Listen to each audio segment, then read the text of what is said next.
Hi, this is Jack from Alpha Charts with a stocks to watch video. Today is May 1st, 2022.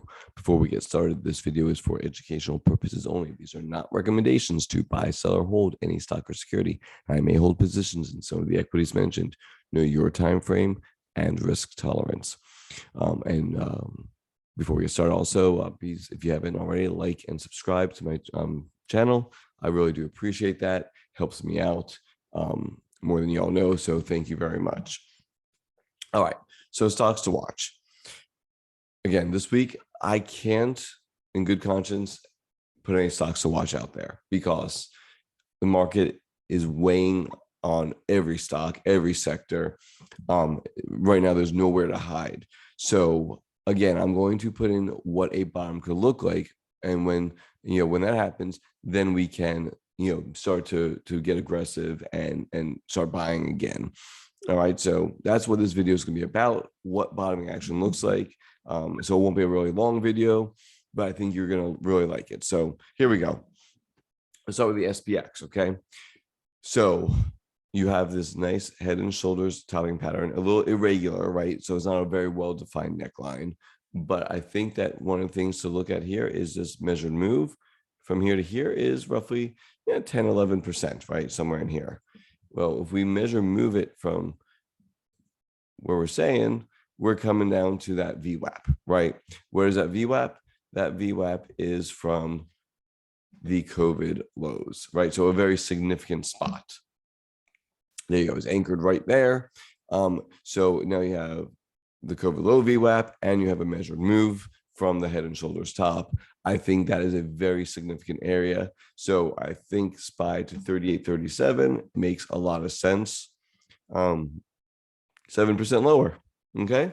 So I think there's poor downside coming. So nothing I can say that about going long at this point when I think that the market has more weight on it. You want to go short? That's up to you. Just know it doesn't go in one move. It's going to be choppy on the way down there. Okay.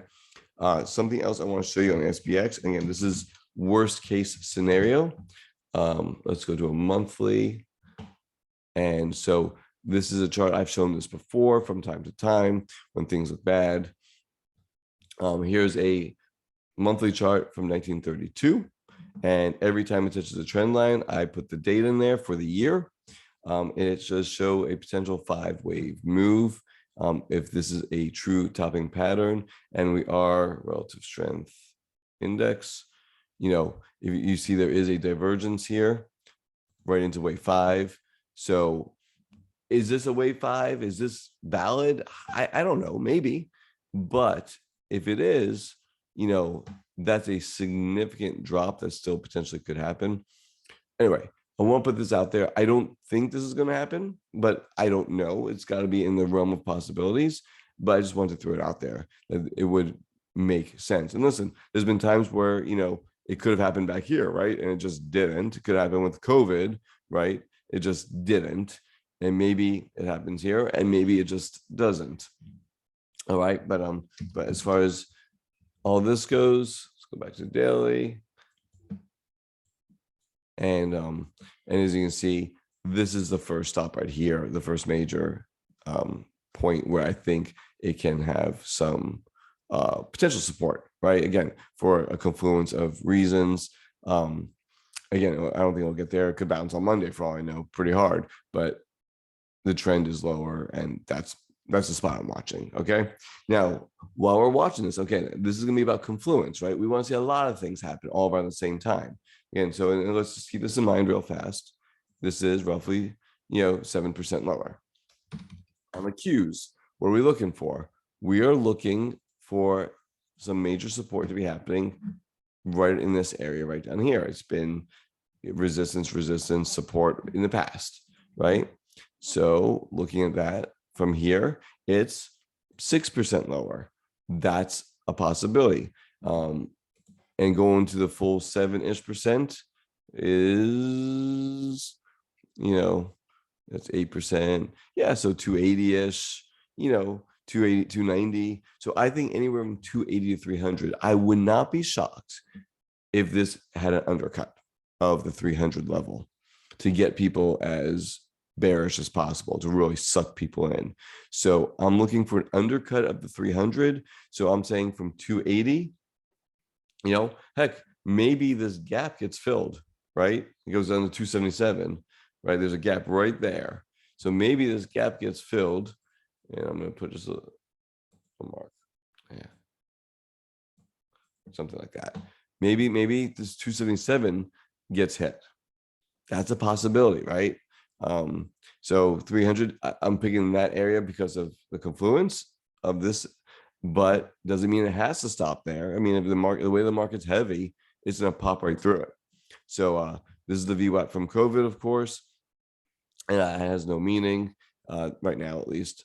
And this is the VWAP from the top, has no meaning as of right now. It may in the future, someone leaving them on there. So we have the Qs. Again, looking for that. They have been the weakest. So them going down more than SPX, if it's SPX is going on 7, them going down, 11 or 10 or something like that makes sense. So I'm saying 277 to 300 in that range on the Qs. So now we have two pieces. Let's look at IWM. What am I looking for here? So IWM, major topping pattern, right? Major topping pattern. Here, 5-wave move, looking to maybe come back into here. That would make sense. There is a gap right there. There's one down here too, right? But there's a gap right there, which is why I put that orange line there. Not all gaps have to be filled, but looking at what this could mean to the green area, 7%. To the gap, 10%. Again, if you think about it, it's all kind of, they're all in this next 7 to 10% range. Something to consider, right? So now we have, a 5-wave move into this. Let's take a look here. It's tough to do the divergence here. It doesn't really make sense. If anything, it's got a positive divergence, but it can easily be taken out, so I'm not, and divergence, let's put it this way, divergences too, you could find them literally anywhere you want to, right? Anywhere you want to. So you can only put so much money into divergences. I personally don't. It's like the third thing, fourth thing I'm looking at, not nearly the first, price action being the first. Again, so we have now 3 indexes looking at 7 to 10% move to the downside. That would make sense to me, okay? IWO, which is the small cap growth area. So we're going to break out small cap growth, and it looks like the IWM, but it's further along in its process. So what I'm thinking is that IWO should bottom first and maybe start to rise before the other indexes. Not saying it's going to, but that's what I'm looking for. It's already here. So even if we get the undercut, maybe 4 or 5% lower, and then it starts moving higher while the other indexes are still making new lows. That's a divergence that could be interesting, right? So that's something I'm watching for. IWO bottoming first and then starting to make the turn before the other indexes. Again, I would say growth is then has a maybe a more aggressive phase to the upside. And again, doesn't mean we're not gonna get another leg down, but I'm just saying maybe a nice, point of time to get aggressive to the long side and look what's doing well at that point. Okay. So those were all indexes. Now let's look at some secondary, well, they're all secondary to price, but let's look at some other things. Let's look at the VIX. I think the VIX here needs to get above 40. 38, 40, somewhere in this range, right? It doesn't have to look like this, right? That was pretty extreme, right? Very extreme. But I think in that 38 to 40 range, that would be something, or even above 40, that's fine too, if it gets to 45. But this range is what I'm looking for. We're not quite there yet, 33.39, but that's, so we have room to go. I'm looking for the put call ratio, equity only. Right? I want it above 1.4. This is, again, an arbitrary line I made, but I think it's a significant area for extreme moves. Remember, this above 1.4, and people are betting the world is going to end. at that point, I'm going to bet the world's not going to end, and it may be a good contrarian place to go long. So that it's been a good spot in the past, and it may be a good spot in the future. So I'm looking for 1.4. There's still complacency at 1.11. So a move into this range gets me more bullish, right? What else am I looking for? Okay, so we have VIX, so that's volatility, put call, that's sentiment. Looking for breadth, MMFI, percent of stocks above the 50-day moving average. It's at 23.92, right? It's 24%. I'm looking for under 10. I want a flush, right? Everything being bearish, again, end of the world scenarios, right? And right now, we don't have it. You can see though, under 10 has been a good spot in the past to call bottoms. Even if they're temporary bottoms, again, we can play to the long side for a period of time. Even if it's not the bottom, it could be a bottom. But we're not there yet. It's at 24. There's room to the downside to move. So I think that and the momentum is to the downside. So that's a flush I'm looking for in breadth. Okay. So the last piece I'm going to look for is actually Bitcoin is going to be interesting. And again, I'm not like holding my breath on Bitcoin, but it's kind of interesting. Here is the COVID low right there. And there's your VWAP. And it comes in at what, 32.66. If I go to the bar chart, you see that these lines make sense, and so a move to VWAP 32,691 or potentially 30,000, but I think VWAP is potentially likely. If it breaks down from here, it's about 13% lower. That would make sense. It could go all the way down to 30,000, 20-ish% or so lower. That's possible too. Again, I'm watching this one. It's still Bitcoin is I'm so questioning whether this one is particularly valid, but it's something to look to see if it does. If it does, it gives me more confidence in using Bitcoin as an indicator going forward. We'll see. It is in this kind of range area. We'll see if it breaks down from here or not. Okay. And then it could potentially start to pinch, and then you can look for the breakout, but that's a whole different type of scenario.